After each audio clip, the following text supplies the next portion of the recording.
Judul yang akan kita sampaikan pada kesempatan hari ini adalah melawan lupa. Inilah judul kajian kita. Mungkin banyak di antara kita masih meraba. Artinya kemana untuk melawan lupa ini?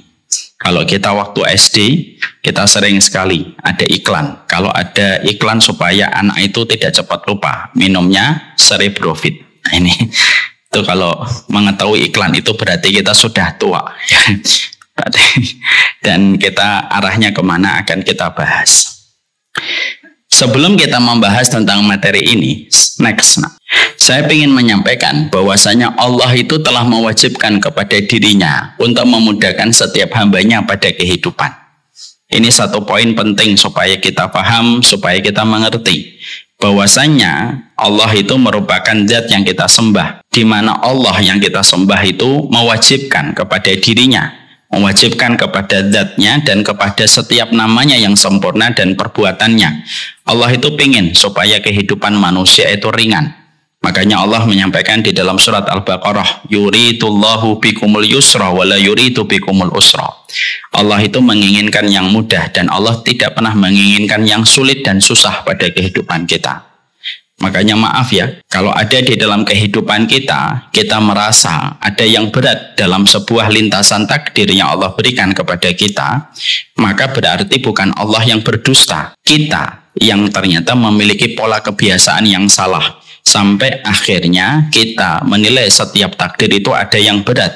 Karena pada dasarnya tidak mungkin Allah memberatkan perjalanan manusia kecuali ada sebuah kebaikan besar. Dan Allah itu menginginkan yang mudah. Dan Allah tidak pernah menginginkan yang susah.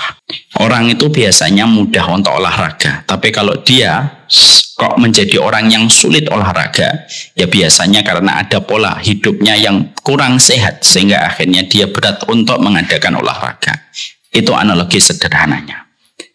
Setelah kita memahami bahwasanya Allah itu menginginkan kita itu mudah, sholat itu hanyalah 5 kali dalam satu hari, zakat hanya dibebankan 2,5%, kita diberikan kewajiban untuk beribadah setelah kita balik, dan ketika kita lupa, tertidur, tidak terkena hukuman. Sebanyak apapun dosa yang kita lakukan, Allah selalu memiliki tobat yang lebih besar daripada dosa kita. Maka ini memperjelas betapa Allah itu menginginkan mudah pada kehidupan kita selaku hambanya, baik untuk laki-laki ataupun perempuan. Maka termasuk wanita, kita juga harus paham bahwasanya wanita itu merupakan salah satu di antara makhluk yang Allah mudahkan, di mana Allah tidak pernah menginginkan kesulitan bagi setiap wanita. Makanya Allah turunkan syariat itu detail pada kehidupan kita.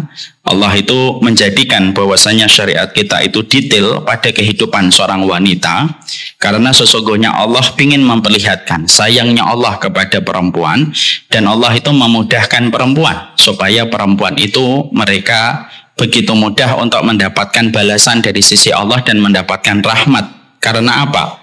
Karena tadi Allah itu sayang kepada setiap makhluknya, terutama Allah itu juga sayang kepada kaum Hawa yang Allah ciptakan, dan Allah detailkan syariatnya, karena tanda sayang itu adalah mendetailkan penjagaan, dan Allah mudahkan setiap wanita supaya wanita itu mudah mendapatkan surga dan mendapatkan rahmat dari sisi Allah. Dan itu sekali lagi berpulang kepada kebaikan yang Allah ingin berikan kepada kaum Hawa. Makanya ibu dapatkan, ibu nanti bisa memperoleh tidak ada syariat. Ya, ibu nanti mendapatkan tidak ada syariat yang paling detail ngurusin tentang kaum wanita kecuali syariat itu ada pada Islam. Maaf ya, sampai urusan bagaimana dia berpakaian, urusan bagaimana dia punya kuku, urusan bagaimana dia punya ludah, urusan sampai siklus bulanannya pun dibahas secara detail oleh syariat. Dibedakan antara darah haid, dibedakan dengan darah nifas, dibedakan darah istihadah, itu semuanya menunjukkan kepada kita betapa detailnya urusan Islam ketika mengurus syariat kepada wanita, untuk menunjukkan bahwasanya sayangnya Allah besar kepada kaum Hawa. Ibu kalau sayang sama anak, biasanya pesannya itu banyak. Kalau anak itu mau pergi, nanti jangan lupa makan, nanti jangan lupa untuk sholat, nanti jangan sampai mau untuk merespon orang asing. Pesannya itu banyak. Kenapa pesannya banyak? Kalau kita mau mendapati anak kita pergi, karena sayang itu menjadikan kita meninggalkan banyak sekali pesan supaya anak kita tidak mendapatkan kecelakaan di tengah perjalanan. Itu sama pula, kita juga harus paham bahwasanya Allah itu juga memudahkan. Allah itu memberikan syariat detail kepada wanita karena untuk menunjukkan betapa besarnya sayangnya Allah dengan setiap syariat yang Allah terapkan pada kehidupan wanita. Bukan hanya itu saja, tapi di sisi yang lainnya bahwasanya Allah itu memudahkan kaum wanita dalam segala kehidupan yang Allah terapkan pada kehidupan manusia. Bagaimana kita mendapati bahwasanya Allah memudahkan perempuan? Kita lihat bagaimana setiap perempuan tidak perlu datang ke masjid untuk melaksanakan sholat berjamaah. Padahal sholat berjamaah di masjid itu bukan perkara yang gampang. Setiap panggilan sholat, laki-laki harus keluar dari rumahnya, datang ke masjid, mengendari motor, mengendari mobil untuk datang ke masjid. Perempuan akan mendapatkan pahala sebagaimana pahala seorang laki-laki yang sholat di masjid itu bagaimana? Kalau dia sholat di dalam rumah, lalu di dalam kamar yang tersembunyi, kamarnya tertutup. Semakin tertutup kamarnya, semakin besar pahala yang didapatkan seorang perempuan untuk mendapatkan pahala sebagaimana laki-laki ketika sholat berjamaah di masjid. Ya, jadi makanya kalau saya sering ditanya, Ustadz, ada ibu-ibu datang ke masjid sholat maghrib, ada istri saya sholatnya di rumah. Kalau dua-duanya ikhlas, mana yang lebih utama di sisi Allah?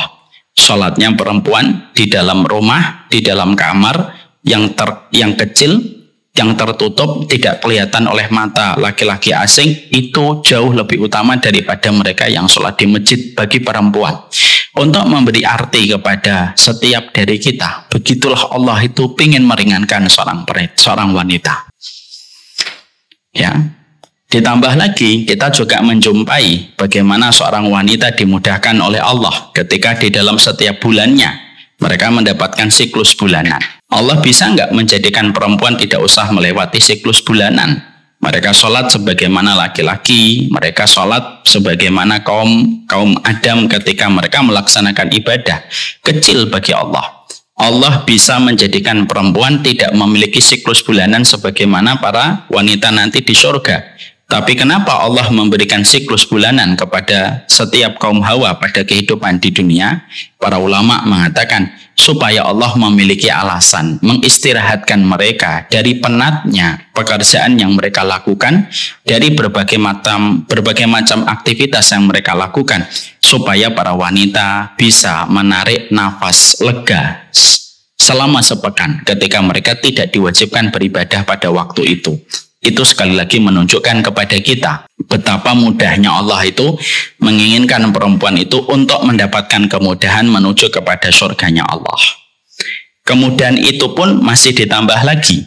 Bagaimana ketika perempuan itu akhirnya mereka menikah, maka sesungguhnya semenjak hari dia menikah, perempuan itu ada beberapa yang berubah pada konsekuensi ketika seorang perempuan itu sudah menikah. Kalau ada perempuan sebelum menikah, kalau dia makan, kalau dia minum, kalau dia melakukan sesuatu, maka hisabnya itu tidak langsung kepada perempuan itu. Tapi hisabnya ditujukan kepada siapa? Bapaknya. Apa yang dimakan anak perempuanmu, apa yang dikonsumsi oleh anakmu, maka itu ditanggung dan dipertanggungjawabkan kepada seorang bapak. Karena apa?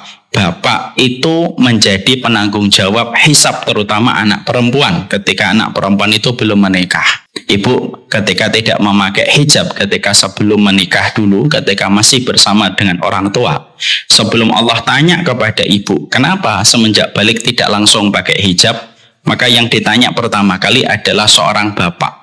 Tapi ketika dia sudah menikah, itu pun masih dipermudah oleh Allah. Ketika seorang perempuan akhirnya beliau menikah, maka semenjak dia menikah, semua urusan akhiratnya dan dunianya akan diambil, di take over oleh seorang laki-laki semenjak seorang laki-laki menikah dengan perempuan. Sampai akhirnya seorang perempuan tidak terkena objek hisab secara langsung, kecuali ketika semua apa yang dilakukan olehnya akan ditanyakan dulu kepada suaminya. Ini menunjukkan kepada kita sekali lagi bukti yang tidak terbantahkan. Tidak ada zat yang paling memudahkan ibu di dalam kehidupan kecuali adalah Allah. Sudah dikasih rehat, ya, sudah dikasih istirahat dalam setiap bulannya, dikasih pula bagaimana keringanan di dalam syariatnya, tidak ada kewajiban jihad. Ketika sebelum menikah, apapun yang ibu lakukan, hisabnya terletak terlebih dahulu kepada seorang bapak, dan ketika sudah menikah, maka itu pun dilanjutkan dengan seorang suami ketika dia menikahi seorang perempuan.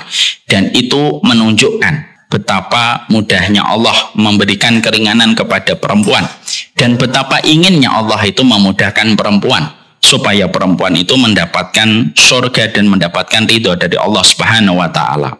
Dan inilah yang menjadikan kita semakin paham betapa gampangnya perempuan itu untuk mendapatkan rahmat, untuk berbuah manis dengan kehidupan di surga.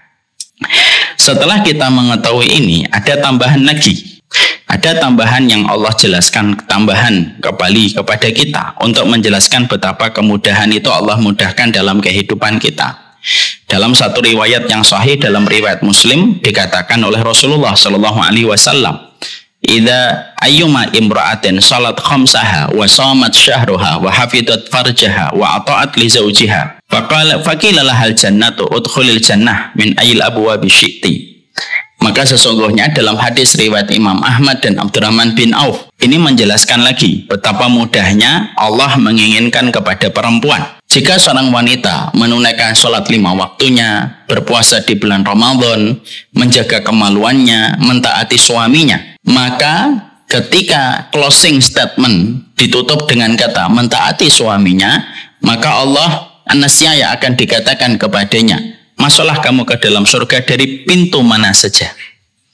Di mana kalau kita melihat rentetan amalan yang Allah sampaikan di dalam hadis ini lewat lisan Rasulullah, itu ternyata hanya terbagi 4. Sholat 5 waktu, berpuasa Ramadan, lalu mereka menutup auratnya, lalu mendapatkan ridho dari suaminya ketika dia taat kepada suaminya.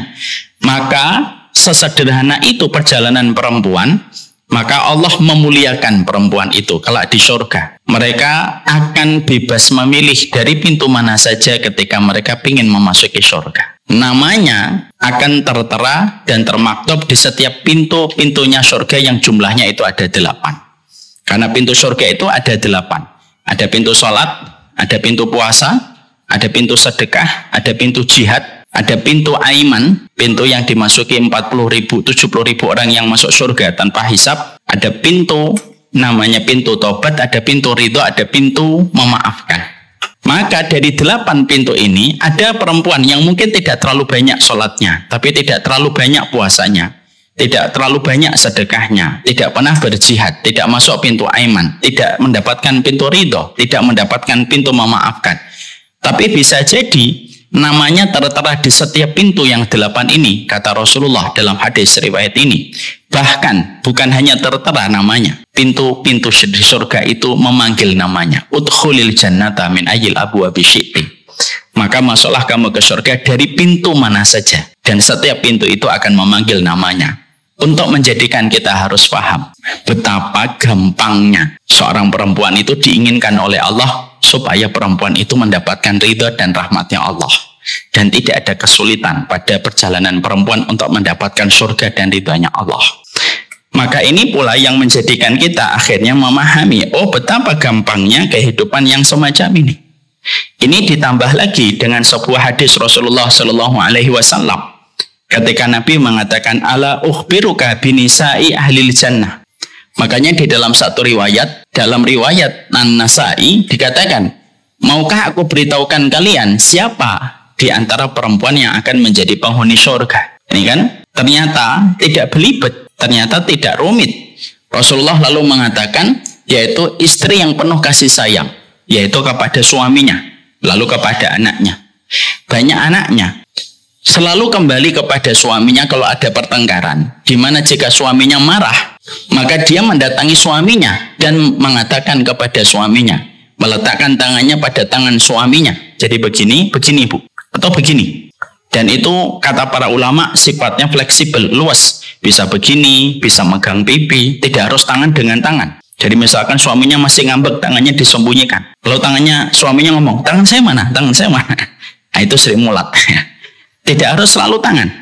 Tidak selalu harus tangan. Tidak harus selalu dadanya. Tapi megang pipinya, memegang pundaknya, kata Rasulullah. Lalu dia berkata kepada suaminya, ya, la adzuqu ghamsan hatta tardo. Saya tidak akan menggelar tempat tidur. Saya tidak akan tidur sampai kamu itu ridho kepadaku. Dan ini menjelaskan kepada kita, sekali lagi, untuk mempertegas semua edukasi yang tadi saya sampaikan di dalam muqaddimah. Bahwasanya edukasi yang ingin saya sampaikan, ibu adalah kaum wanita yang paling dimudahkan oleh Allah untuk mendapatkan surga.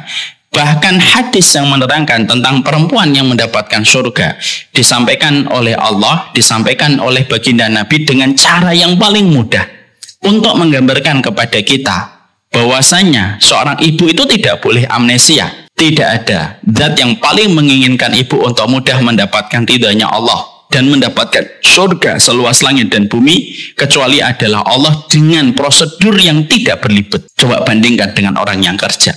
Ibu kalau mendapati orang bekerja rumit, Bu, dan itu hanya dapat dunia. Tapi ketika ibu bekerja untuk kehidupan di surga, Allah mudahkan jalannya, Allah gampangkan perjalanannya. Untuk menggambarkan kepada kita, wahai wanita, kalaupun engkau didolimi sama siapapun, maka sesungguhnya itu tidak akan pernah mengubur bagaimana keutamaan yang kamu dapatkan. Keutamaan itu adalah bagaimana seorang wanita diutamakan oleh Allah dan dimudahkan oleh Allah untuk mendapatkan surga. Dan itulah perkara yang penting. Tapi masalahnya itu apa?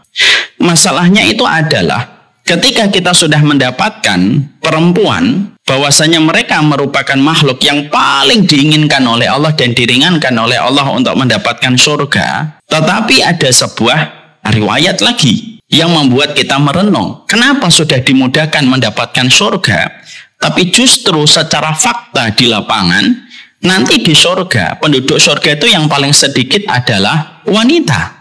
Dan ini sudah sering kita dengarkan di banyak kesempatan. Padahal sudah dimudahkan. Padahal sudah diringankan oleh Allah. Padahal sudah Allah jelaskan bagaimana tidak ada zat yang menginginkan ibu masuk surga kecuali adalah Allah. Tentunya sesuai dengan prosedur yang ditetapkan oleh Allah. Tapi pertanyaannya adalah, kenapa justru yang paling banyak masuk ke neraka itu bukan perempuan? Tetapi justru yang paling banyak di neraka itu adalah kalangan wanita. Dan justru sedikit sekali seorang wanita itu yang mereka itu mendapatkan surga. Maka ini menjadi sebuah perkara yang juga kita harus selalu waspadai. Kenapa itu? Kenapa? Jangan-jangan kita selama ini pada kehidupan, kita ini masih kurang sadar bahwasanya Allah sudah mudahkan untuk kita. Tapi karena berbagai macam hal yang membuat kita itu tidak sadar-sadar bahwasanya kita ini sudah dimudahkan oleh Allah. Padahal kalau kita perhatikan hadis-hadis yang menerangkan seorang perempuan supaya perempuan itu mendapatkan surga seluas langit dan bumi, itu hadis-hadisnya itu begitu mudah apabila kita memahaminya. Karena apa? Allah tidak pernah menginginkan yang susah, tetapi Allah selalu menginginkan kemudahan. Maka pertanyaannya adalah, lalu mengapa ketika Allah mudahkan jalan untuk mereka menjadi penghuni surga, tapi justru kebanyakan mereka itu gagal mendapatkan itu? Makanya ada sebuah hadis yang dikatakan oleh Rasulullah Shallallahu Alaihi Wasallam, Ra'aitun naro, falam ara kal yaumi mangdaron qattu wa ra'aitu aksaru ahliha an-nisa. Makanya di dalam satu riwayat diterangkan Rasulullah adalah orang yang pernah melihat neraka. Lalu Rasulullah Shallallahu Alaihi Wasallam mengatakan, aku melihat neraka dan aku tidak pernah melihat satu pemandangan sebagaimana pemandangan yang aku lihat ketika aku melihat ke neraka. Wa ra'aitu aksaru ahliha an-nisa, dan aku melihat sebagian besar penduduk neraka itu kalangan wanita. Ya. Wa ra'aitu aksaru ahliha an-nisa. Aku itu melihat sebagian besar dari penduduk neraka itu adalah perempuan. Lalu para laki-laki dan perempuan yang saat itu mendengar, mereka langsung berkata, qalu lima ya Rasulullah. Kenapa ya Rasulullah? Kenapa perempuan itu yang paling banyak mendominasi kehidupan neraka itu ya Rasulullah? Lalu mereka mengatakan, hadis yang kembalikan dulu nak. Kalau ayakfurna billah, apakah mereka itu kufur kepada Allah? Qala yakfurnal asyir. Kata Rasulullah, enggak. mereka itu tidak kufur kepada Allah. Kalau mereka tidak kufur kepada Allah, lalu apa yang menjadikan para wanita ini mereka memasuki neraka? Karena biasanya orang masuk neraka itu karena kufur kepada Allah. Dari kalangan laki-laki yang paling banyak masuk neraka itu karena kufur kepada Allah. Tapi ketika disebutkan perempuan, maka sesungguhnya Rasulullah mengatakan mereka tidak kufur kepada Allah. Terus kata Rasulullah, yakfurnal ashir wa yakfurnal ihsan. Lau ahsanta illa ikhdahunna dahra summa ra'at minka syai'an qalat ma ra'aitu minka khairun qattun. Maka Rasulullah Shallallahu Alaihi Wasallam lalu mengatakan bahwasannya yang menyebabkan banyak perempuan itu masuk ke dalam neraka itu karena mereka mengkufuri kebaikan seorang suami dan mengkufuri kebaikan yang telah dilakukan oleh suaminya. Lalu Nabi berkata, lau ahsanta, kalau ada seorang laki-laki telah berbuat baik kepada salah satu istrinya sepanjang masa, ila ihdahunna dahra, summaro'at minka syai'an, kemudian istrimu melihat sesuatu yang tidak menyenangkan dari dirimu, maka cepatlah seorang wanita lalu berkata, ma ra'aitu minka khairun qattun. Kenapa kamu jadi laki-laki tidak kelihatan baiknya sama sekali? Ini yang akan menjadi pertanyaan kan, Bu?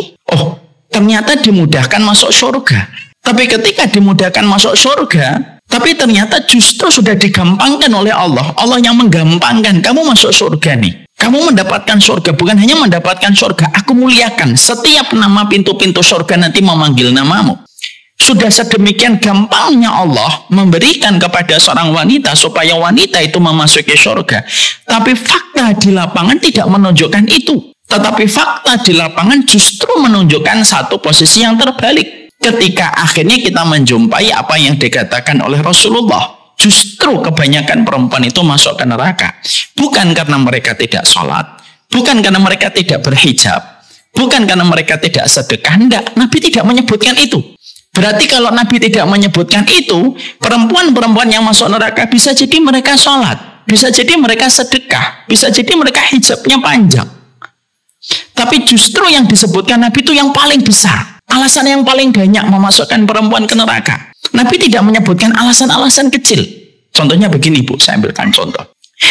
Ibu punya mobil, harganya 400 juta. Di dalam mobil itu ada laptop, harganya 10 juta. Ada sepatu, harganya 1 juta. Qadarullah, ketika ibu pergi ke tempat parkir, mobilnya hilang. Naudzubillah min dzalik ya. Contoh, mobilnya hilang, ada laptop 10 juta, ada sandal 1 juta. Kira-kira kalau ibu pertama kali melihat fakta mobilnya hilang, yang ibu sebut pertama kali mobilnya, laptopnya, atau sandalnya, yang kita teriakkan pertama kali apa? Mobil. Ya Allah, mobil saya. Kenapa kita teriaknya langsung mobil bukan laptop? Karena laptop cuma 10 juta. Kenapa yang kita teriakkan bukan sandal? Karena sandalnya cuma 1 juta. Kenapa yang kita teriakkan langsung, waduh mobil saya hilang? Naudzubillah min dzalik. Kenapa yang disebut mobil? Karena mobil yang paling mahal. Sama ini, banyak perempuan yang masuk ke neraka. Tapi kenapa yang disebutkan oleh baginda Nabi Shallallahu Alaihi Wasallam adalah bukan sholatnya, bukan puasanya, bukan hijabnya. Tapi yang disebutkan Nabi adalah yakfurnal ashir wa yakfurnal ihsan. Dia mengkufuri suaminya dan mengkufuri kebaikan suaminya. Kenapa yang disebut Nabi yang pertama ini doang? Nabi tidak menyebutkan banyak perempuan. Ada nggak banyak perempuan yang tidak sholat? Banyak. Ada nggak banyak perempuan yang tidak berhijab? Banyak, Bu. Ada nggak banyak perempuan yang tidak ikut taklim? Banyak. Tapi yang disebutkan Nabi bukan itu. Karena bukan itu alasan terbesarnya seorang perempuan itu masuk neraka. Tapi alasan terbesarnya perempuan itu masuk ke neraka, yaitu ketika mereka itu mengkufuri kebaikan dari apa yang telah dilakukan oleh suaminya. Makanya disinilah kita ingin tahu. Inilah kenapa saya berikan judulnya itu melawan lupa. Kenapa? Supaya para wanita itu memahami betul. Jangan lupa. Tidak ada makhluk yang paling Allah inginkan kebaikan di dalam kehidupan kecuali adalah wanita. Tidak ada zat yang paling menginginkan kebaikan kepada wanita kecuali Allah. Tidak ada tata cara yang paling gampang supaya perempuan itu masuk surga kecuali syariatnya Allah. Tidak ada sunnah yang paling ingin untuk mendidik wanita supaya wanita itu mendapatkan surga kecuali sunnahnya Nabi. Tetapi kenyataan yang terjadi itu adalah kenapa akhirnya banyaknya wanita itu gagal memasuki surga ketika mereka dikatakan oleh baginda Nabi, kesalahan terbesarnya seorang wanita di dalam kehidupan di akhirat nanti bukan sholat, bukan puasa, bukan jilbab, bukan buka aurat. Tapi kesalahan terbesar dan terbanyak perempuan ketika dikumpulkan di pengadilan Allah. Allah menilai, kamu tidak punya ihsan kepada suami. Dan inilah yang menjadikan kita akhirnya pengen tahu. Gimana kita akhirnya pengen mengetahui kenapa perempuan suka lupa tentang masalah ini. Karena apa? Karena tentunya kita harus paham ya Ibu ya. Kalau seorang wanita telah mendapatkan pintu tengahnya surga dengan ridho suaminya, mungkin nggak anaknya dijadikan oleh Allah, tidak dijaga oleh Allah? Tidak mungkin. Karena apa? Dari kebaikan seorang wanita yang telah mendapatkan surga, urusan kemudahan dunia itu pasti Allah berikan. Makanya maaf ya, ada laki-laki mendapatkan istri yang menenangkan untuknya. Laki-laki ini berpotensi untuk melejitkan potensinya jauh lebih besar daripada laki-laki yang tidak mendapatkan istri yang menenangkan. Makanya akhirnya kita ingin tahu, kenapa ya banyak perempuan, banyak istri, mereka lupa terhadap kemudahan yang sudah Allah berikan. Padahal sudah dijelaskan oleh baginda Nabi. Dan itu yang menjadikan kita harus mengerti. Ada 5 yang sering menjadikan seorang wanita itu amnesia terhadap kemudahan yang sudah Allah berikan kepadanya. Dan 5 perkara ini yang ingin kita bedah supaya kita tahu. Jangan-jangan kita termasuk orang yang terkena sindrom 5 poin yang menjadikan akhirnya perempuan itu gagal menuju kepada surga ketika mereka tidak mendapatkan ridho dari suaminya. Jadi maaf ya Bu, ada sebuah riwayat bagus. Kalau ada perempuan dihisap Bu, sebelum dia dihisap sholatnya, sebelum dia dihisap puasanya, sebelum dia dihisap tentang zakatnya, Allah datangkan dulu suaminya. Allah letakkan dulu suaminya. Allah tanya dulu suaminya, gimana kehidupan istrimu ketika dia aku takdirkan menemani dirimu. Dan itu menjadi salah satu di antara hal yang terjadi dalam pengadilan Allah. Inilah yang menjadikan kita semakin paham. Karir tertinggi seorang perempuan tidak terletak ketika dia memiliki perusahaan ataupun usaha online yang beromset hingga miliaran. Tapi pencapaian tertinggi seorang perempuan itu kapan? Ketika mendapatkan ridho dari suaminya. Pencapaian tertinggi seorang wanita itu kapan? Ketika seorang laki-laki melihat istrinya menghembuskan nafas yang terakhir, lalu secara otomatis seorang suami berkata kepada Allah, saya ridho dia menemani saya sepanjang hidupnya. Maka ketika itu sudah disebutkan oleh seorang laki-laki di hadapan Allah secara tulus, nama perempuan itu langsung digoreskan oleh Allah di setiap nama pintu 8 surga. Dan itu yang terkadang sering kita lupakan. Sekarang Ibu, mari kita coba gali. Apa sih 5 perkara yang sering menjadikan wanita amnesia terhadap tugas ini? Ya, sebelum saya membahas tentang itu, saya ingin menyampaikan dulu kisah nyata. Ada seorang perempuan punya 2 anak. Mendatangi seorang syekh, mendatangi seorang guru besar. Lalu mengatakan kepada syekhnya, Syekh, dulu saya ini punya 2 anak. Anak saya yang pertama itu kondisinya sering menjadi ujian bagi saya.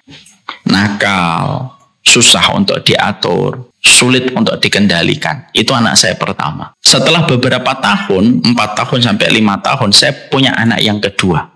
Dan saya menjumpai anak saya yang kedua itu jauh lebih baik daripada anak yang pertama. Dua-duanya aku sayang, dua-duanya aku cintai. Tapi kok ada perbedaannya? Yang kedua baik. Syekhnya lalu berkata kepada perempuan yang bertanya kepada beliau, sini Ibu, boleh saya tanya pertanyaan agak rahasia tentang keluarga? Silakan. Syekhnya lalu mengatakan, maaf, gimana kondisinya Ibu ketika mengandung anak pertama sampai anak pertama itu dilahirkan? Mari Bu, dapatkan jawabannya sebagai sebuah hikmah untuk kita, karena hikmah kita ambil dari mana saja.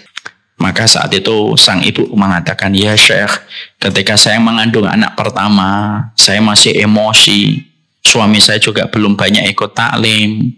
Kami sering cekcok, kami sering marah, dan sering membuat jengkel suami saya. Suami saya kadang sampai pulangnya malam supaya menghindari pertengkaran dengan saya. Kadang-kadang saya suka merumitkan masalah-masalah sepele. Syekhnya mengatakan, kafa, cukup. Ditanya lagi sama syekhnya, ketika kamu memiliki anak yang kedua, bagaimana kondisimu kepada suamimu? Maka pada saat itu perempuan ini atau ibu ini lalu mengatakan, ya Syekh, anak yang kedua kami dapatkan setelah melewati proses pernikahan 4 atau 5 tahun. Saya sudah mulai ikut ngaji, saya sudah mulai mengontrol emosi saya sudah mulai mengerti tujuan ibadah keluarga saya itu kemana. Suami saya juga sudah mulai memperbaiki. Dan akhirnya kehidupan saya ketika mengandung anak yang kedua lebih relatif tenang. Dan saya lebih banyak sabar. Dan saya tahu betul tugas saya adalah bagaimana saya bisa menyenangkan hati suami saya selama suami saya telah melaksanakan kewajiban. 2 jawaban diberikan. Ibu tahu apa komentar Syekh? Syekhnya lalu berkata, maka itulah jawabannya. Ketika anak yang pertama ibu dapatkan dalam kondisi sering bertengkar, penuh dengan emosi dan kemarahan, itu mempengaruhi anak ibu.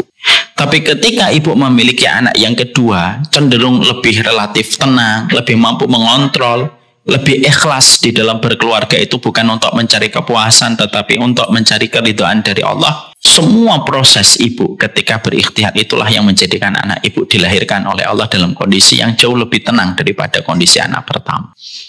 Ini kisah nyata. Ya. Ini nanti ibu-ibu jangan sampai ngomong. Ini harusnya materi ini juga disampaikan kepada para suami. Ya, ada juga. Tidak usah khawatir. Tapi kan saya harus menyampaikan sesuai segmentasi yang sekarang sedang saya hadapi. Ya nanti kalau ada bapak-bapak ke sini saya harus sampaikan gimana tugasnya seorang bapak-bapak itu besar. Kemarin tuh ada pembahasan, Bu, ada bapak-bapak hadir. Mungkin mau ini ikut ya. Saya menyampaikan dosanya seorang suami itu dampaknya 2 kali lipat merusak daripada dosanya seorang wanita. Begitu, Bu. Makanya dayus itu adanya pada suami atau istri. Dayus itu suami yang membiarkan kemaksiatan terjadi di keluarganya. Itu untuk suami atau untuk istri? Suami. Bukan berarti materi suami itu kita akhirnya skip dan kita tidak pedulikan. Enggak. Tapi kita membicarakan sesuai dengan apa yang sedang kita sedang membicarakan, siapa yang sedang mempelajarinya. Makanya akhirnya disitulah kita akhirnya paham. Saya itu pengen dengan sebuah bahasa yang sederhana. Mari kita membahas tentang kok bisa lupa ya. Seorang perempuan sudah dimudahkan oleh Allah untuk mendapatkan surganya Allah, mendapatkan rahmatnya Allah, bahkan mendapatkan namanya dicatat 8 pintu surga. Tapi kenapa kenyataan yang sering terjadi dan dihadapi setiap harinya itu sering lupa? Dan mari kita pelajari dari apa penjelasan para ulama. Ada 5, Bu, yang biasanya menjadikan manusia suka lupa terhadap apa yang menjadi kemudahan yang sudah Allah berikan kepada mereka. Yang pertama,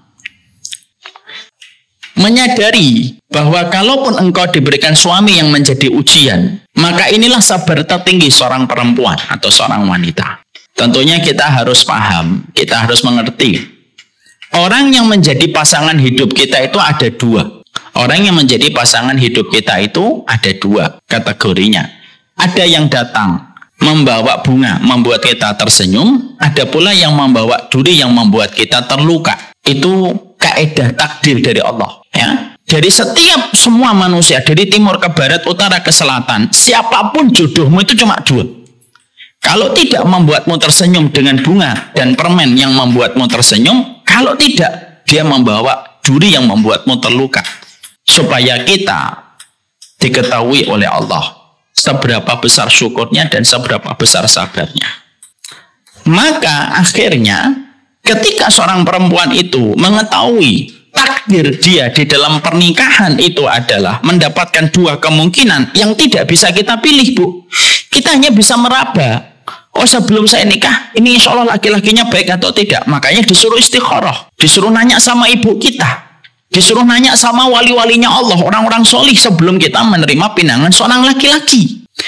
Kita hanya bisa meraba, Bu. Tapi ketika keputusan takdir itu sudah datang dan sudah berjalan pada kehidupan kita, maka sesungguhnya kalaupun ada di antara kita yang ditakdirkan oleh Allah akhirnya mendapatkan seorang suami yang tidak sesuai dengan apa yang menjadi ekspektasi diri kita, maka itu pun kata para ulama Allah berikan kepadamu seorang suami yang bisa jadi suamimu itu tidak sesuai dengan harapanmu dan ekspektasimu, supaya Allah memberikan kepadamu sebuah pahala kesabaran yang besar. Karena sabar yang paling besar itu adalah sabar dalam taat. Sabar itu ada 3. Sabar dalam taat, sabar dalam menahan diri pada kemaksiatan, dan sabar yang ketiga adalah sabar ketika kita menghadapi cobaan hidup.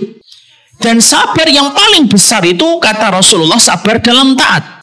Dan sabar dalam taat itu diantara breakdownnya, cakupan sabar dalam taat itu apa? Sabar ketika menghadapi suami. Karena apa? Jangan mencari kepuasan di dalam kehidupan pernikahan.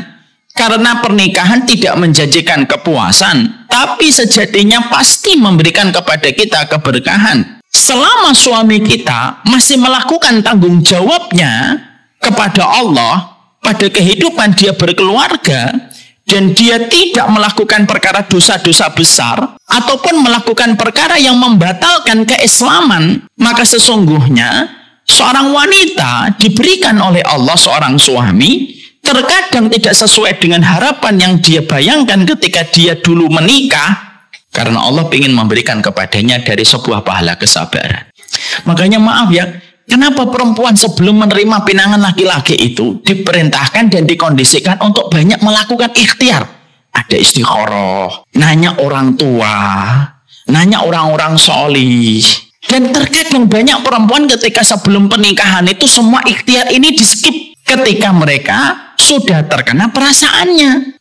Sehingga akhirnya kalaupun dulunya kita memilih hanya berdasarkan perasaan, tidak ada ustadz yang kita tanya, tidak ada walinya Allah yang solih yang kita tanya, tidak ada pendapat ibu yang kita hormati dan kita prioritaskan untuk bisa memberikan pandangan untuk kita, maka akhirnya kata para ulama, kenapa perempuan itu melupakan anugerah kemudahan yang Allah berikan kepadanya?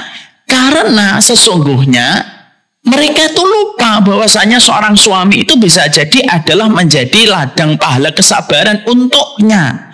Selama dia senantiasa ihtisab kepada Allah dan mengharapkan pahala dari Allah, maka kesadaran ini yang akan tetap membuatnya bisa menikmati proses hidupnya, sebagaimana ketika Asiyah mendapatkan seorang laki-laki yang tidak sesuai dengan karakter iman yang dimiliki. Makanya maaf ya Bu, kita ini harus ingat Bu, sejelek-jelek suami kita, kita harus berani untuk mengatakan begini. Ada orang yang lebih solihah daripada saya, tapi dia mendapatkan seorang suami yang jauh lebih buruk dan lebih tercela daripada suami saya. Siapa orang yang lebih solihah daripada ibu? Yaitu adalah Asiyah. Tapi suaminya lebih buruk daripada suaminya ibu. Siapa itu? Fir'aun.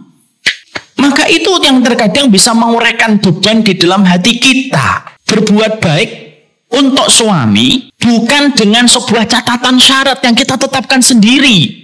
Ya kalau berbuat baik sama suami, lihat-lihat dulu dong Ustadz suaminya. Ini perkataan orang nggak ngaji. Ini perkataan orang nggak ngaji. Tapi ketika kita sudah mengetahui dalam kajian, disitulah kita akhirnya memahami betul. Ada orang yang jauh lebih solihah daripada ibu. Allah kirimkan seorang suami yang jauh lebih buruk daripada suami kita, maka itu membuat kita memiliki energi kesabaran.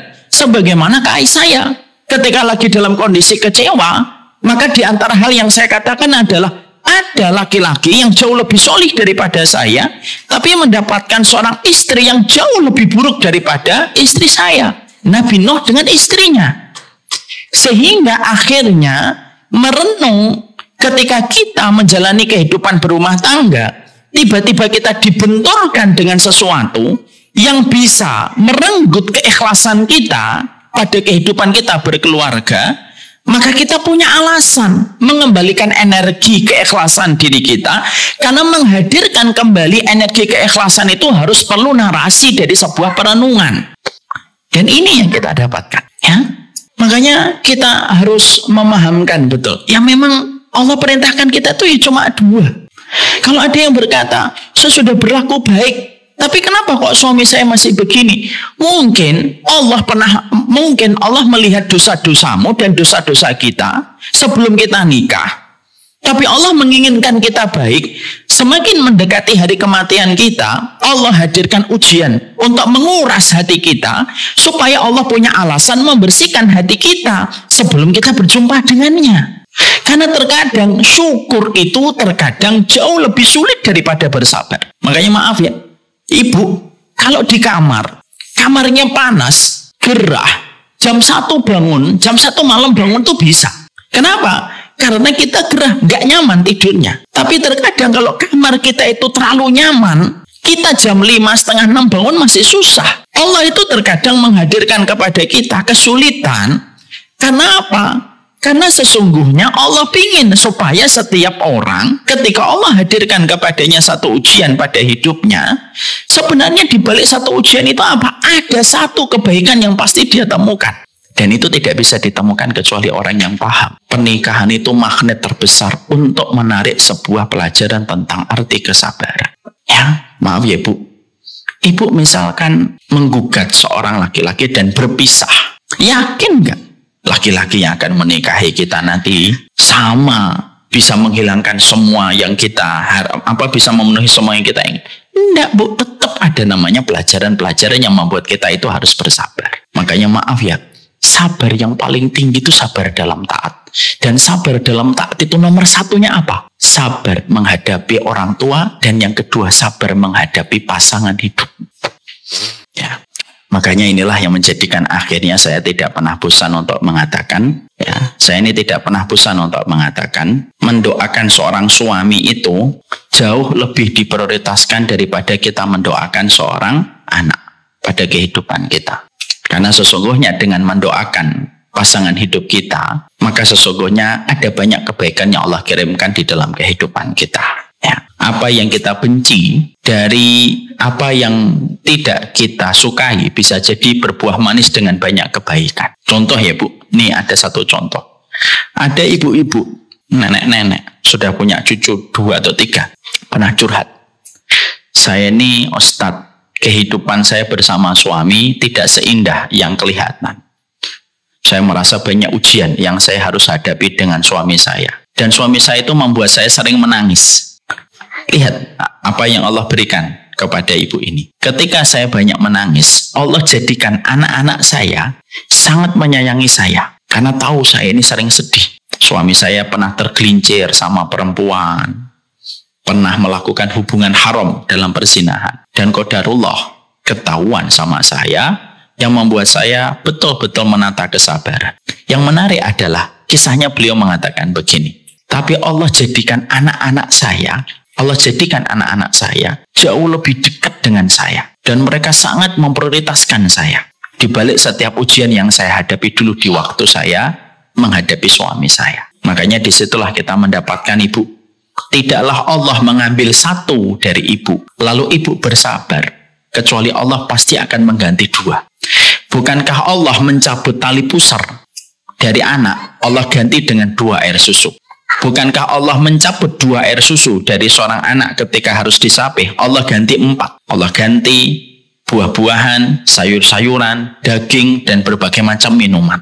Disitulah kita mendapatkan, inilah pelajaran yang pertama. Manusia itu, perempuan itu suka lupa. Lupanya itu kenapa? Yaitu ketika manusia itu lupa bahwasanya suami atau istri adalah bahan pelajaran dari sebuah sabar tertinggi pada kehidupan. Makanya ibu harus paham, sabar kepada suamimu itu sabar 2 kali. Sabar kepada sahabatmu itu sabar 1 kali.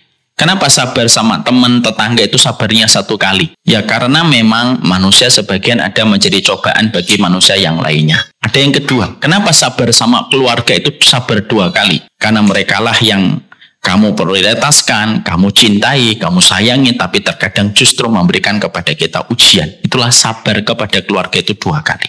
Itu yang pertama. Yang kedua, kata para ulama, kenapa perempuan itu sering lupa?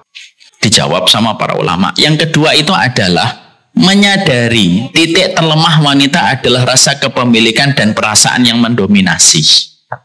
Artinya, yang menjadikan perempuan itu suka lupa terhadap kemudahan yang Allah berikan kepadanya supaya mereka itu bisa mendapatkan surga, yang sering menjadikan yang sering menjadikan wanita seorang istri itu lupa itu apa? Perasaannya yang sering mendominasi. Ya. Lah perasaan itu diturutin terus. Padahal kita paham setiap orang itu mendapati titik terlemahnya itu beda-beda, Bu. Tolong ya dengarkan Ibu. Manusia itu ujiannya beda-beda, Bu. Titik lemahnya beda-beda. Laki-laki titik lemahnya pada perempuan. Ada pula titik lemahnya laki-laki pada jabatan. Ada titik lemahnya laki-laki itu apa? Egois. Beda-beda, Bu. Tapi perempuan titik lemahnya itu dikatakan oleh syariat, titik lemahnya perempuan itu pada perasaannya. Karena tadi ya, mari kita bedah hadis tadi. Ketika ada seorang laki-laki berbuat baik, lalu dia melakukan satu kekurangan saja, cepatnya wanita itu mengatakan, kamu sama sekali tidak pernah melakukan kebaikan. Kata sama sekali itu tidak keluar kecuali karena dominan dengan perasaan. Mari kita bedah dulu hadisnya. Kembalikan ke hadis tadi, Naufal. Yang mara'aitu minka khairun qattun. Aku tidak melihatmu kecuali kebaikan. Ini nggak ada hubungannya dengan ini. Nah, di dalam hadis ini, mari kita bedah dulu. Rasulullah itu mengatakan, lau ahsanta ila ihdahunna. Kalaulah kamu telah berbuat baik, tanya ini kembali ke suami. Kamu telah berbuat baik kepada istrimu, ad-dahra. Dahra itu apa? Di sepanjang hidupnya dia setelah menikah, yang dia prioritaskan tuh istrinya dan keluarganya.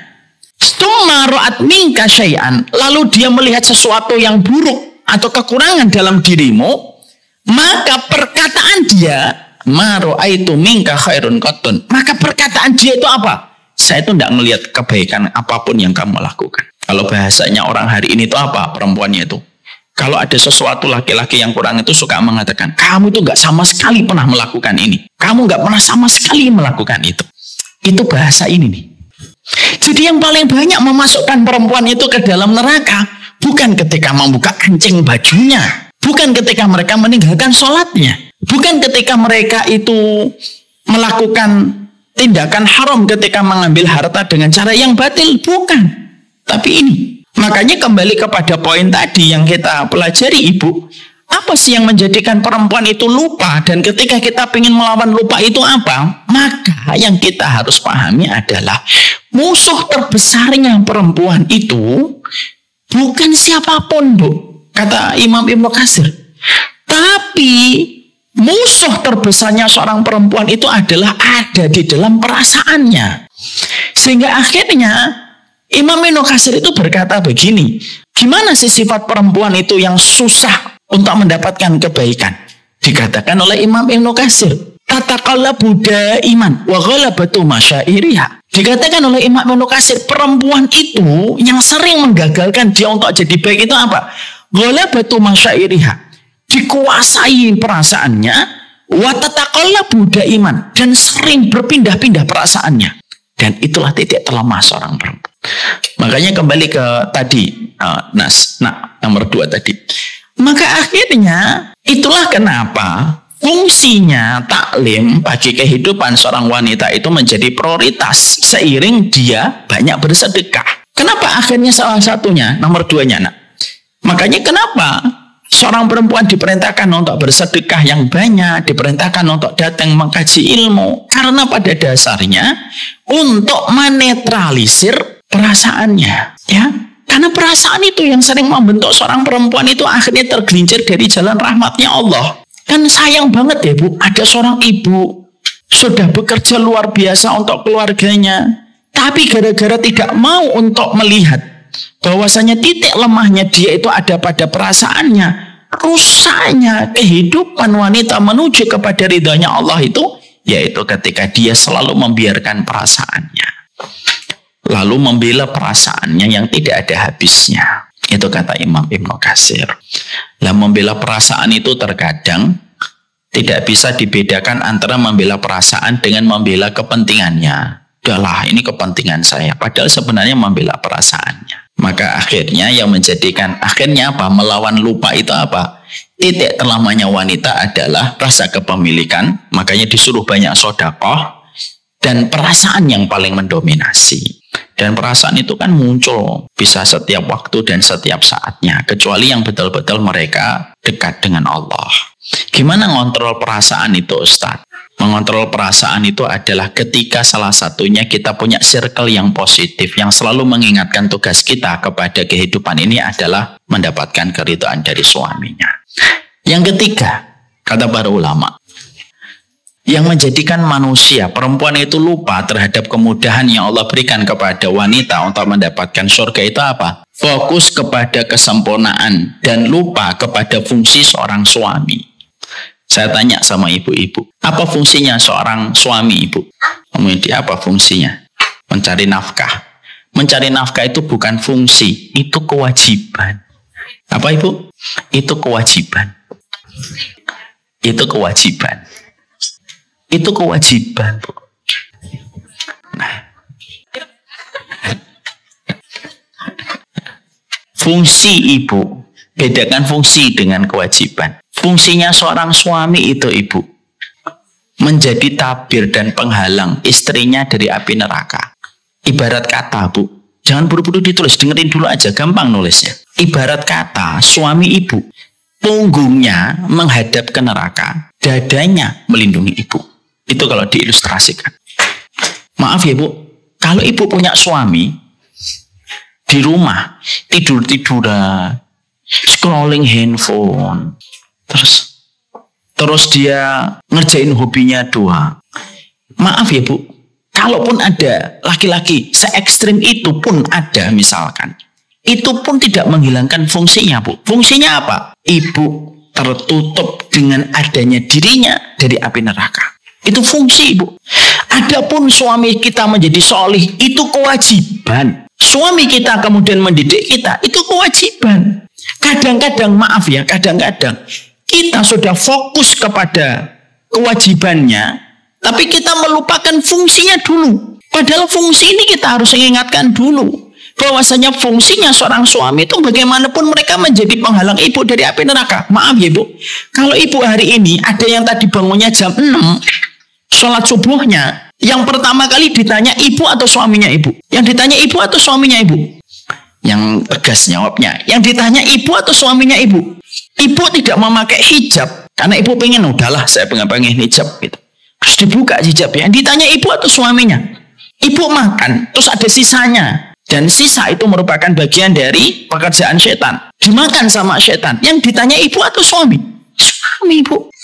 Makanya akhirnya kata para ulama, kenapa banyak orang lupa kemudahan yang Allah berikan kepadanya supaya dia menyenangkan untuk suaminya? Karena dia fokus kepada kesempurnaan dari sebuah kewajiban tetapi lupa kepada fungsinya.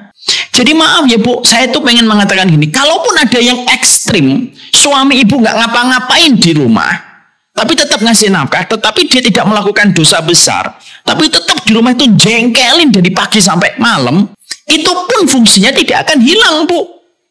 Masalah bagaimana dia nanti sholih, bagaimana dia taat, itu tidak akan pernah ditanya. Makanya para ulama mengatakan, kalaupun engkau mendapati suamimu tidak sholih, misalkan dia tidak sholat di masjid tapi sholat di rumah, ibu tidak akan pernah ditanya sama Allah. Kalaupun ibu misalkan dalam kondisi mendapatkan suami berzina, naudzubillah min dzalik, itu pun ibu tidak akan ditanya oleh Allah. Kenapa? Seorang suami berkewajiban sendiri dia di hadapan Allah. Kenapa ingin ini disampaikan oleh para ulama poin yang ketiga ini? Karena banyak di antara kita akhirnya lupa kewajiban kita kepada suami kita karena hanya melihat kewajibannya, tapi melupakan anugerah fungsinya yang sudah Allah berikan kepada kita. Kenapa fungsi ini harus kita pahami kembali? Setidaknya kita masih punya alasan untuk bersyukur walaupun masih terbata-bata. Dan ini yang terkadang sering kita lupakan, ya. Makanya akhirnya saya harus memahamkan fungsi mendidik istri, mengarahkan istri, itu kewajiban. Kalaupun tidak dilakukan, itu tanggung jawab dia dengan Allah.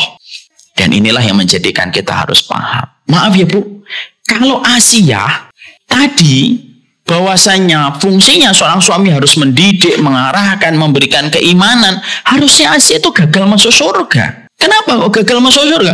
Wong suaminya nggak pernah ngajarin untuk beriman sama Allah. Suaminya mengaku Tuhan yang paling tinggi. Tapi kenapa dengan suami separah Fir'aun, Asia tetap bisa mendapatkan surga? Karena pada dasarnya kewajiban seorang laki-laki kepada Allah itu antara dirinya dengan Allah. Tapi seorang Asia, dia tetap mendapatkan sebuah fungsi dari suaminya, yaitu menjadi tabir dari api neraka. Lah inilah yang menjadikan kita akhirnya paham. Kalaupun ekstrim terjadi, Bu, suami kita mengecewakan, maka setidaknya kita harus ingat yang bisa menenangkan kita. Fungsinya seorang suami adalah memberi sutrah pada kehidupan seorang laki-laki, pada seorang perempuan. Makanya maaf ya Ibu, saya mau jujur. Saya banyak sekali mendapati curhatan bapak-bapak. Ya kalau sudah kenal akrab tuh ya banyak curhat. Kadang-kadang curhatan mereka itu membuat saya itu tertahan air mata. Ada yang ngomong saat saya itu sebenarnya udah nggak tahan kerja. Lalu saya tanya kenapa nggak keluar saja Pak, resign gitu, cari yang lain. Yang terfikir di pikiran saya itu istri saya dan anak-anak. Demi Allah Bu, ada yang jam pagi keluar nyusurin jalan. Tidak sedikit laki-laki yang meninggal ketika kerja di tengah jalan ketika tertabrak. Dan maaf Ibu, sudah sedemikian itu mereka melakukan. Mereka itu dicabut. Rasa kepemilikan bendanya itu dicabut sama Allah ketika menikah. Mereka harus berbagi dengan istrinya dan anaknya. Banyak laki-laki yang terkadang dia sengaja membungkus makanan yang dihadiahkan panitia kepada satu kegiatan. Dibungkus supaya dibawa ke rumah, itu tidak sedikit Bu. Walaupun laki-lakinya belum ngaji. Saya pernah di gedung Jakarta, panitia lagi membagikan makanan, ada obi, terus dimasukkan plastik. Saya tanya, Mas dimakan aja. Sampai saya akhirnya buka bungkusan saya, udah makan sama saya. Saya tidak mengatakan bahwasanya saya tidak mengatakan bahwasanya laki-laki itu harus sempurna dalam segala hal. Tapi saya mendapati betul bagaimana banyak laki-laki itu rasa kepemilikannya terhadap benda itu dicabut oleh Allah. Supaya dia bisa berbagi sama istri dan anaknya. Ada nggak Ibu? Maaf ya Bu, sedermawan-dermawannya laki-laki. Kalau dia disuruh untuk traktir temennya, 5 kali, 6 kali sudah berat dia. Sekali senang, 2 kali senang, 3 kali senang, 4 kali senang. 5 kali dia sudah mulai berat. Mosok yang bayarin saya terus. Gantian dong. 6 kali, aduh, nggak usah makan deh daripada yang traktir saya lagi. Walaupun dia orang yang paling dermawan, ya atau tidak Bu? Tapi pernah nggak suami kita, misalkan sama istrinya, sampai maaf ada istri yang mungkin belum punya anak, dia traktir terus. Pernah nggak ada suami kita ngomong, oh saya pikir-pikir saya traktir kamu sudah 13 tahun ya? Nggak pernah.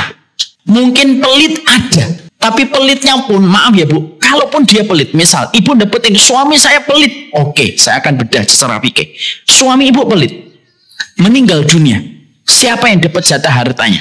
Tetangga atau Ibu? Setelah Ibu siapa? Anaknya Ibu. Kalau anaknya Ibu, siapa yang diprioritaskan kalau bukan Ibu?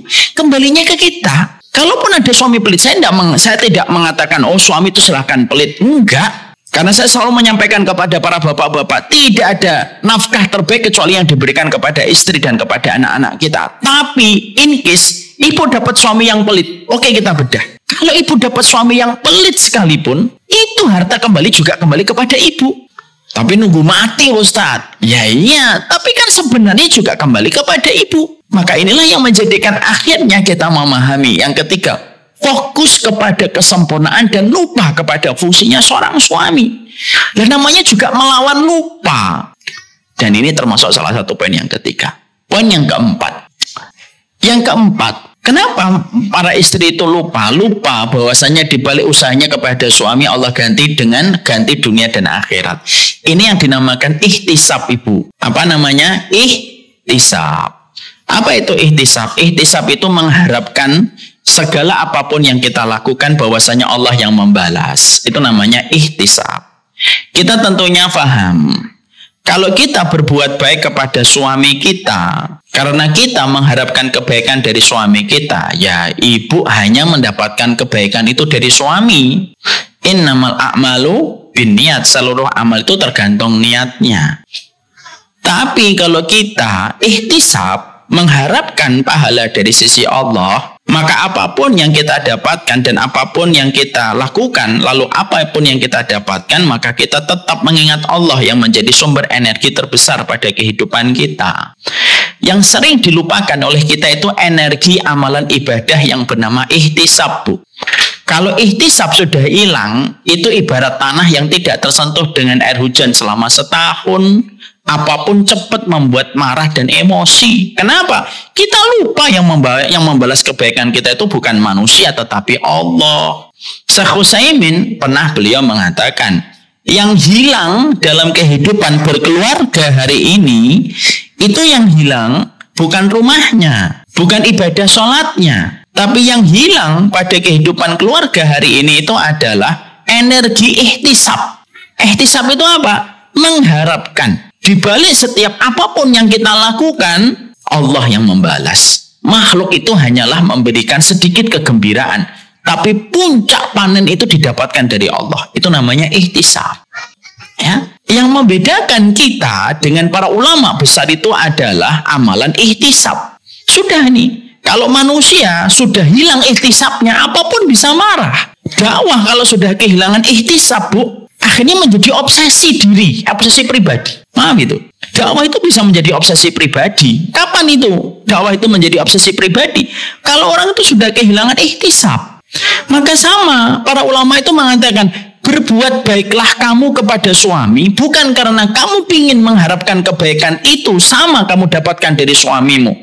Tapi berbuat baiklah kamu kepada suamimu karena kamu tahu Allah yang akan membalasnya dunia dan akhirat.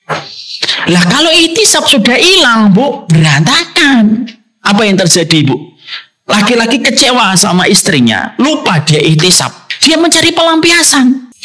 Seorang perempuan ketika dia kecewa sama suaminya, ketika dia tidak mendapatkan kebaikan dari suaminya, dia bisa melakukan perbuatan dosa besar ketika terjadi perselingkuhan. Kenapa? Ihtisab kalau hilang itu kayak tanah yang tidak terguyur dengan air hujan selama 1 tahun, Bu. Tidak usah butuh pematik api. Gesekan benda aja bisa menyulut menjadi sebuah kebakaran. Itulah energi ihtisab, Bu. Kapan Ibu suka marah-marah sama anak? Atau kapan saya suka marah-marah sama anak? Kalau energi hati kita ihtisabnya hilang, Bu. Akhirnya apa? Marah, pinginnya instan. Tapi kapan kita akan memiliki kelapangan? Kalau ihtisab itu ada. Mendidik anak, mengkondisikan istri, mengarahkan suami, itu merupakan perkara yang harus dilalui dengan ihtisab. Lah ihtisab ini sering tidak disadari karena banyak orang yang belum tahu artinya ihtisab itu apa. Padahal ihtisab itu amalan hati yang paling besar pada kehidupan kita. Setelah keikhlasan itu namanya ihtisab. Ibu masak, pulang suaminya. Lalu suaminya ngomong, sudah makan tadi. Padahal kita masak sudah 2,5 jam. Lihat YouTube-nya 3 jam. Nyatetnya berapa lama? Pulang dengan santai ngomong, udah makan tadi. Kalau ihtisab,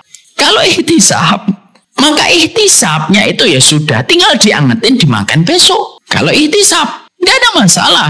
Tapi kalau orang hilang ihtisabnya, selesai itu. Akan terjadi perselisihan yang cukup lama untuk mengendalikan itu. Maka akhirnya disitulah kita akhirnya paham. Yang keempat, lupa dibalik usahanya kepada suami Allah ganti dengan dunia akhirat. Dan yang kelima, yang terakhir, kata para ulama, yaitu lemahnya penjagaan hati. Artinya jarang ngaji, jarang ikut taklim. Maka itu termasuk salah satu di antara hal yang sering membuat manusia itu lupa. Maaf ya, Bu, ngaji aja belum tentu terjaga hatinya. Kenapa? Ketika ngajinya hanya dicari pada tema-tema yang kira-kira dia butuhkan aja. Temanya apa? Kewajiban seorang suami. Nah, ini ikut saya. Temanya apa? Hak-hak istri. Nah, ini saya ikut nih. Maaf ya, Bu, saya kurang setuju kalau ada seorang ustadz menyampaikan sesuatu terlalu berlebihan. Misalkan dia menyampaikan haknya suami terlalu berlebihan, bahaya. Dia menyampaikan terlalu sering haknya istri, itu juga terlalu bahaya. Kenapa? Ilmu itu obat. Tapi kalau obat itu takaran dan dosisnya berlebihan, itu juga bisa merusak.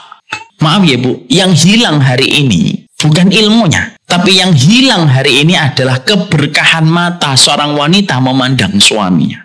Saya ulang kembali. Yang hari ini hilang bukan majelis ilmu. Yang hari ini hilang bukan majelis taklim. Tapi hari ini yang hilang itu adalah keberkahan seorang suami ketika melihat suaminya. Nah, inilah yang menjadikan kita akhirnya paham kenapa diperintahkan kita untuk ngaji?